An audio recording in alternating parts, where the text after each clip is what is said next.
TRX Lunge, on va placer notre jambe arrière dans les sangles pour créer de l'instabilité et nous faire bosser encore plus sur la jambe avant du coup. Donc on a deux options, soit on garde, c'est de toute façon longueur max de sangle et enfin long, pas max, hein, faut pas que ça touche le sol, hein, on est à peu près à mi-mollet, encore que là c'est un petit peu long, c'est un tout petit peu long, donc je vais remonter un petit peu pour avoir plus de longueur. Voilà, hop, très bien. Donc on a deux options, soit on garde les sangles telles quelles, on vient placer notre pied directement dans les deux lanières, ça c'est possible, on vient se placer comme ça. Ça c'est si tu as encore un petit peu de mal à passer en mode une poignée, mais je vais pas le faire comme ça parce que je vais te montrer les choses bien. On vient passer en mode une poignée, ça c'est l'idéal. Donc on passe dans le triangle, on change et on repasse l'autre dans le triangle, on prend la poignée qui reste en bas et l'autre on s'en occupe pas. Donc le pied arrière, le coup de pied, donc le dessus du pied dans la sangle, pointe de pied vers le sol et toujours de l'appui dans les sangles parce que sinon ça va se barrer.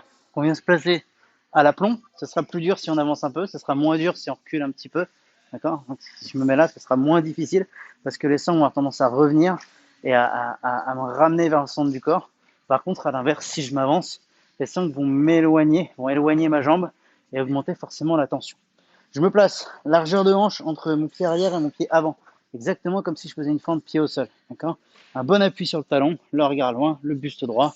Je viens chercher le genou avec ma jambe arrière, en m'assurant que mon genou avant, lui, il reste toujours au-dessus du pied. Il va sûrement être légèrement en avant par rapport au talon. Il sera rarement juste au-dessus du talon. C'est l'idéal juste au-dessus du talon. Mais au moins que tu puisses garder un appui sur l'ensemble du pied. Il ne faut jamais que tu aies ton talon qui décolle quand tu prends appui, toujours l'ensemble du pied. Donc quand ton genou est touché, tu pousses pour revenir. Voilà. Et en appuyant sur ta jambe arrière, en venant juste chercher le contact avec le sol, avec ton genou. Juste ça. Et si tu le sens, tu avances un tout petit peu ton pied, comme ça ton genou, il est davantage au-dessus du talon. Mais ça va surtout dépendre de où est-ce que tu poses ta jambe arrière.